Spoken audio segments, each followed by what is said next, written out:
এমন এক দেশে বাস করি যেখানে বাতাস দিলেও কারেন্ট নিয়ে যায়, সেখানে তো তুফান হয়েছে। তো দুদিন ধরে কি এক দুর্বিষহ জীবন কাটাচ্ছি। গতকালকে সারা দিন কারেন্ট ছিল না, রাত 8টার দিকে একবারে পার্মানেন্টই নিয়ে যায়। আজকে তো সারা দিনই দেওয়ার কোনো নাম নেই। ঘুম থেকে উঠে আর কি রান্না করব ভাবতে ভাবতে ডাল বসিয়ে দিলাম। ডালটা অলমোস্ট সিদ্ধ হওয়ার পথে, তাই ভাবলাম এটাকে একটু ঘুটানাটা করে দিই, তাহলে তাড়াতাড়ি সিদ্ধ হয়ে যাবে। তো প্রথমে এটা ইউজ করলাম, দেখলাম হয়নি ভালো করে। তো আজকে সবজি দিয়ে ডাল রান্না করব, যেহেতু ওয়েদারটাও অনেকটাই খারাপ, তাই ভাবলাম একটু ডাল রান্না করলেই হয়তো ভালো লাগবে।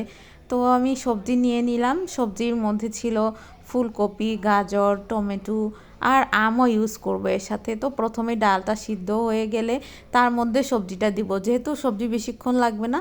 তো এর মধ্যে পরে একটু লবণ হলুদ অ্যাড করে দিলাম, এবং যখন সবজিটা অলমোস্ট হয়ে আসলো তখন আমটাও এর মধ্যে দিয়ে দিলাম। তারপর হচ্ছে ফোড়ন দেওয়ার জন্য মোটামুটি এটা রেডি হয়ে গেল, যেহেতু সবজিগুলো সিদ্ধ হয়ে গিয়েছিল।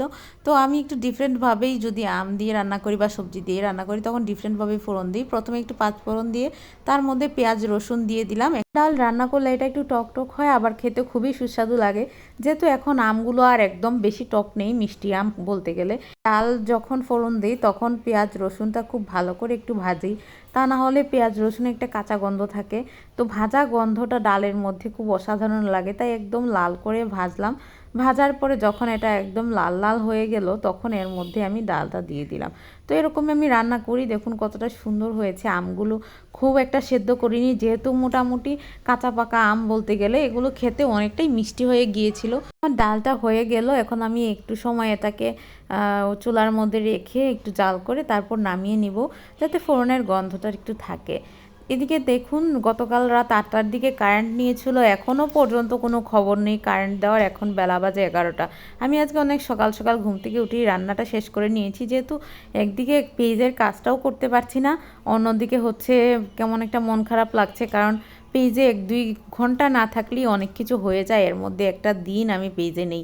এরপর সে অন্য পাশে আমি আজকে একটু চিংড়ি মাছ দিয়ে ঝিঙে রান্না করব। তো যেহেতু অনেকক্ষণ ধরে কারেন্ট নেই, সেক্ষেত্রে জলও নেই। গতকাল রাতে কারেন্ট নিয়েছিল 8টার দিকে, তো এখন বেলা 11টার মতো বাজতে চলেছে। কারেন্ট না থাকলেও চলা যায়, কিন্তু জল না থাকলে কিভাবে কাজ করা যায় বলুন তো।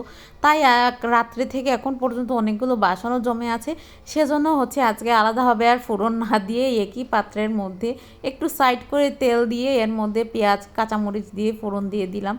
তারপর ভালো করে, এটা বেশি সময় লাগেনি, খুব তাড়াতাড়ি হয়ে গিয়েছিল। যেহেতু ওয়েদারটাও কেমন একটা হয়ে আছে আর মেজাজটাও খুব একটা ভালো ছিল না, বুঝতেই পারছেন আমি পেজে ঢুকতে পারছি না। এর মধ্যে হচ্ছে এদিকে সারা রাত ধরে কারেন্ট নেই, চার্জার ফ্যানগুলোও চার্জ শেষ হয়ে গিয়েছে, মোবাইলের চার্জ নেই, মানে যা একটা অবস্থা।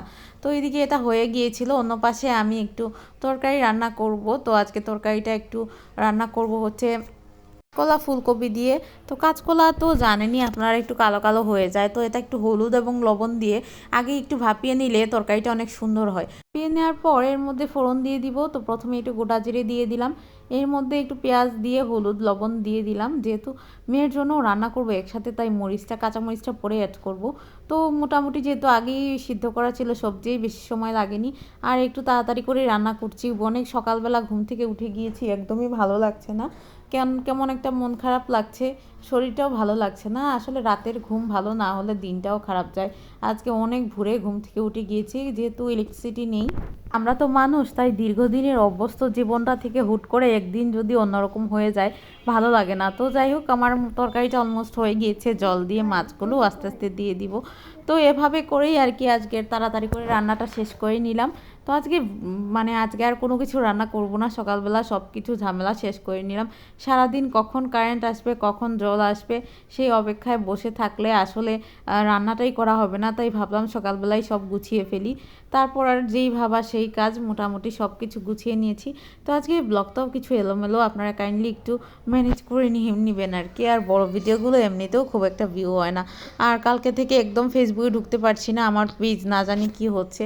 একটু প্রে করবেন সবাই, যদি ভালো লাগে লাইক কমেন্ট করবেন, আর অবশ্যই পেজটার পাশে থাকবেন। অনেক কষ্ট করছি পেজটা নিয়ে, আশা করি পাশে থাকবেন আপনারা। ভালো থাকুন, নমস্কার।